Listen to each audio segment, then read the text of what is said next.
सियासत की बात आगे करेंगे, लेकिन उसके पहले अयोध्या चढ़ावा चोरी केस से जुड़ी कुछ नई जानकारियां आपको दे देता हूं। राम मंदिर ट्रस्ट में अब बड़े बदलाव की शुरुआत हो गई है। चंपत राय और डॉक्टर अनिल मिश्रा के इस्तीफे के बाद ट्रस्ट के कामकाज को लेकर जो रुकावट आ गई थी, उसे दूर करने की कोशिशें की जा रही हैं। ट्रस्ट ने जगदीश आफले को अपना पहला सचिव और अधिकृत हस्ताक्षरकर्ता बनाने का फैसला किया है। 2 सितंबर की बैठक में इस फैसले पर मुहर भी अब लग जाएगी। नए हस्ताक्षरकर्ता का प्रस्ताव एसबीआई को भेजे जाने के बाद ट्रस्ट के बैंक खाते फिर से चलने लगे हैं। इससे करीब 1000 कर्मचारियों की सैलरी और अलग अलग एजेंसियों के भुगतान का रास्ता भी अब साफ हो जाएगा। लेकिन इस बीच एक और खुलासा हुआ है।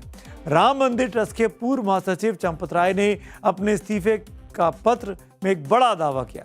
चंपत राय और ट्रस्टी डॉक्टर अनिल मिश्रा के संयुक्त पत्र के मुताबिक चढ़ावा चोरी का मामला सामने आने के बाद आरोपियों और उनके परिजनों से चंपत राय ने 81 लाख रुपए खुद ही रिकवर करा लिए थे, यानी बगैर पुलिस में गए। दावा किया गया कि चंपत राय ने अपने इस्तीफे में यह माना है कि चढ़ावा चोरी के 81 लाख उन्होंने खुद अपने कर्मचारियों से बरामद किए थे। अब जरा तस्वीर का दूसरा फ्रेम देखिए। बीजेपी भी जानती है कि उसके लिए राम राजनीति की सबसे बड़ी और मजबूत धुरी है, लेकिन अब सिर्फ राम नहीं, राम के भक्त भी राजनीति के केंद्र में आ चुके हैं। इसीलिए राम के साथ संत रविदास की विरासत को भी प्रमुखता दी जा रही है। वहीं संत रविदास, जिन्होंने लिखा है, अब कैसे छूटे राम नाम, रट लागी प्रभु जी, तुम चंदन हम पानी। संत रविदास की 650वीं जयंती को बड़े स्तर पर मनाने के लिए बीजेपी की तरफ से कल से 20 फरवरी तक संत रविदास अभियान शुरू किया गया है। बीजेपी का यह अभियान अगले 7 महीनों तक चलने वाला है। वाराणसी से शुरुआत हुई है, उत्तर प्रदेश से पंजाब तक ये यात्रा होगी। समरसता का संदेश यात्रा फैलाएगी। अगले साल फरवरी में जब चुनाव पीक पर होंगे, तब इस अभियान का समापन होगा। ठीक उसी वक्त जब पंजाब से लेकर यूपी में विधानसभा चुनाव का बिगुल बज चुका होगा और वोट डाले जा रहे होंगे। इसीलिए इसकी राजनीतिक मायने भी उतने ही गहरे निकाले जा रहे हैं।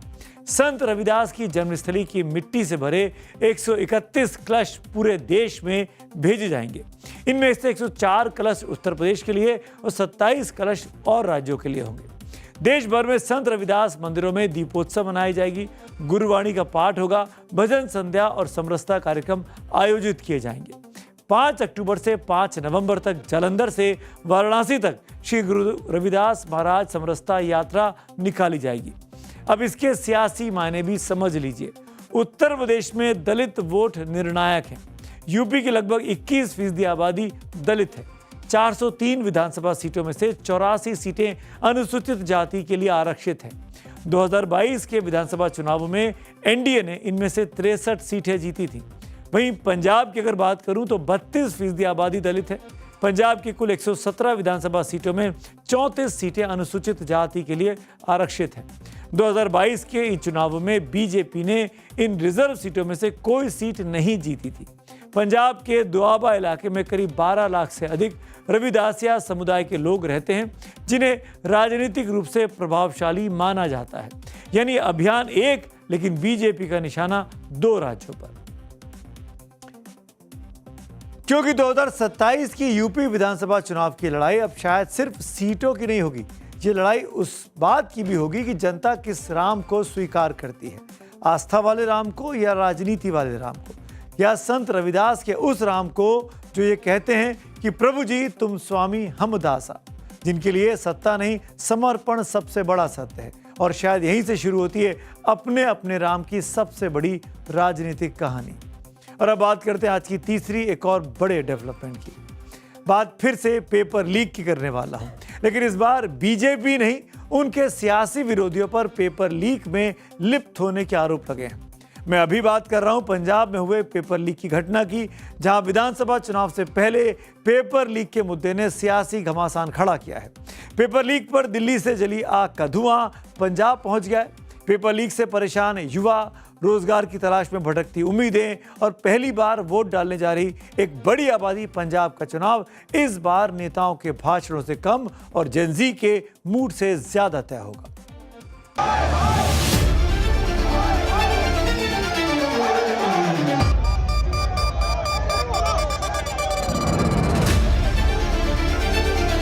पंजाब के के शिक्षा मंत्री बैंस साहब का इस्तीफा तुरंत लेना चाहिए।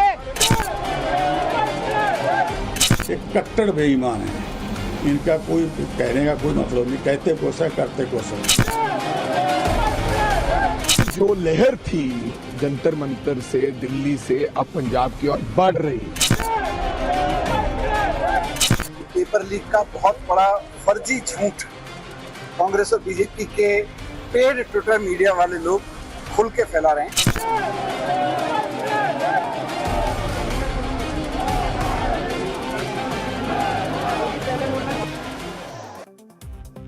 जिस तरह से कॉकरोच जनता पार्टी के आंदोलन के बाद धर्मेंद्र प्रधान का इस्तीफा हुआ, तो क्या जेन ज़ी के हाथ में अब पंजाब की सियासत का रिमोट आ गया है? ऐसा मैं इसलिए कह रहा हूं क्योंकि इस आंदोलन के बाद पेपर लीक पंजाब चुनाव का अब एक बड़ा मुद्दा बनता जा रहा है। जेन ज़ी को साधने के लिए कांग्रेस पहले से ही मैदान में डटी हुई है। अब बीजेपी भी पंजाब के पेपर लीक के मुद्दे पर मान सरकार पर हमलावर है। बीजेपी ने आज आम आदमी पार्टी के खिलाफ हल्ला बोला। हालांकि बीजेपी ने पंजाब की जगह दिल्ली को चुना। बीजेपी के सैकड़ों कार्यकर्ता आम आदमी पार्टी के ऑफिस पहुंचकर प्रदर्शन कर रहे थे।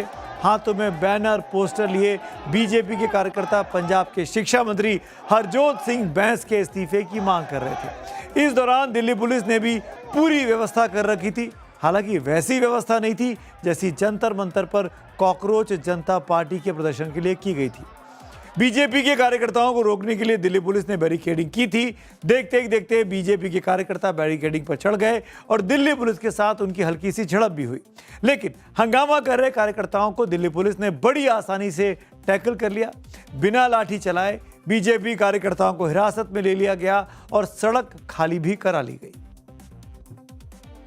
को ये चेताने आए हैं कि पंजाब के शिक्षा मंत्री बैंस साहब का इस्तीफा तुरंत लेना चाहिए। आपको कंफ्यूज नहीं होना है, यह प्रदर्शन पेपर लीक के मुद्दे पे हो रहा था और बीजेपी कर रही थी। ये वही बीजेपी है जब जंतर मंतर पर नीट पेपर लीक के मुद्दे पर इतना बड़ा प्रदर्शन सीजेपी और तमाम विपक्षी मिलकर एक साथ कर रहे थे, तब ना पंजाब बीजेपी ना दिल्ली बीजेपी वहां पर पहुंची थी, ना दिल्ली बीजेपी के कार्यकर्ता जंतर मंतर पहुंचे थे। महिलाएं दिल्ली पुलिस की लाठियों का शिकार हो रही थीं, लेकिन दिल्ली की महिला मुख्यमंत्री रेखा गुप्ता उस वक्त जंतर मंतर पर नहीं दिखाई दी, क्योंकि अब पंजाब में चुनाव होने वाले हैं और केजरीवाल लगातार नीट पेपर लीक मुद्दे को लेकर सरकार पर हमलावर थे। और ये भी मत भूलिए कि सीजेपी पर भी आरोप लगे कि वो आम आदमी पार्टी से जुड़े हुए हैं, अभिजीत दीपकिया, आशुतोष रांका, और उनके इशारे पर ये प्रदर्शन कर रहे थे। यानी इस सीजेपी प्रदर्शन के पीछे आप थी, ये बात बीजेपी के लोग बार बार कह रहे हैं। इसीलिए अब बीजेपी को मौका मिला है कि वो आपको घेरे, क्योंकि पंजाब में पेपर लीक हुआ है। इसीलिए बीजेपी भी पेपर लीक के मुद्दे को बड़ा बनाकर अब केजरीवाल को और मान सरकार को कटघरे में खड़ा कर रही है। एक कट्टर बेईमान है, इनका कोई कहने का कोई मतलब नहीं, कहते कुछ है करते कुछ है। पेपर लीक हुआ सबको पता है। हेल्थ मिनिस्टर थले होंदा, हेल्थ मिनिस्टर, एजुकेशन मिनिस्टर तुरंत इस्तीफा देना चाहिए। जिंदगी इन्हों ने पेपर लीक करके बेच के किया है, कोई माफी नहीं होगी। ये हरजोत बैंस दी मैडिकल जिहड़ा इन्हां दा हेल्थ मिनिस्टर ओहदा रिजाइन, फिर अखीर च मुख्यमंत्री दी घंटी दबांगे। अब पंजाब में पेपर लीक का मामला है, तो ये कौन सा एग्जाम था? अब आप ये बीजेपी आरोप क्यों लगा रहा है ये भी जान लेते हैं। 19 जुलाई को फरीदकोट के Baba Farid university of health sciences में एग्जाम हुआ था। ये एग्जाम 454 फार्मेसी ऑफिसर पदों की भर्ती के लिए था। इस दौरान कुछ उम्मीदवारों के पास से 27 ब्लूटूथ डिवाइस बरामद किए गए थे। आरोप है कि परीक्षा के दौरान ही प्रश्न पत्र की तस्वीरें बाहर भेजी गई।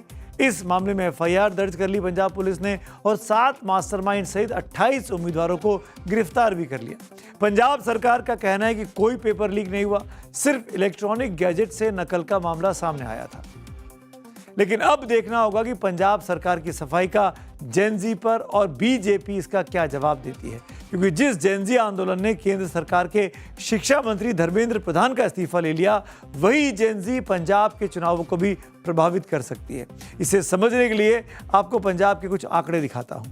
2024 लोकसभा चुनाव के आंकड़ों के अनुसार पंजाब में लगभग 2 करोड़ 14 लाख वोटर थे, जिनमें से 45 से 55 लाख वोटर 18 से 30 साल के बीच थे। मोटे तौर पर देखें तो पंजाब में 25 से 35% वोटर जेन ज़ी हैं, ये आप कह सकते हैं। तो जो सीधे तौर पर चुनाव नतीजों के गणित को बना या बिगाड़ सकते हैं किसी के लिए भी। पंजाब कांग्रेस ने हवा के इस रुख को पहले ही पहचान लिया। पंजाब कांग्रेस के अध्यक्ष राजा वड़िंग लगातार पंजाब के पेपर लीक के मुद्दे को उठाते रहे। संसद परिसर में भी पोस्टर लेकर मान सरकार के शिक्षा मंत्री का उन्होंने इस्तीफा मांगा। ये तस्वीरें देखिए आप। मुर्दाबाद मुर्दाबाद मुर्दाबाद भगवंत मान मुर्दाबाद मुर्दाबाद मुर्दाबाद भगवंत मान। इसके अलावा पंजाब के अलग अलग शहरों में युवाओं के इस सबसे बड़े मुद्दे पर भी कांग्रेस लगातार धरना प्रदर्शन कर रही है। कांग्रेस सबसे बड़ी पार्टी है आम आदमी पार्टी के बाद पंजाब विधानसभा। यही तो डर सता रहा है भगवंत मान को और केजरीवाल साहब को कि ये जो लहर थी जंतर मंतर से दिल्ली से अब पंजाब की ओर बढ़ रही है, उनको लगता है कि कहीं ये आग इधर ना आ जाए। दरअसल आम आदमी पार्टी को भी इसका अंदाजा दिल्ली में हो रहे प्रदर्शन के दौरान हो गया था। मनीष सिसोदिया जब बच्चों के बीच पहुंचे थे तो पंजाब में फार्मेसी के पेपर लीक को लेकर उनसे बच्चों ने ही सवाल पूछ लिए थे। हालांकि मनीष सिसोदिया ने साफ कर दिया था कि पंजाब में कोई पेपर लीक नहीं हुआ है। बीजेपी और कांग्रेस गलत नैरेटिव पेश कर रही है।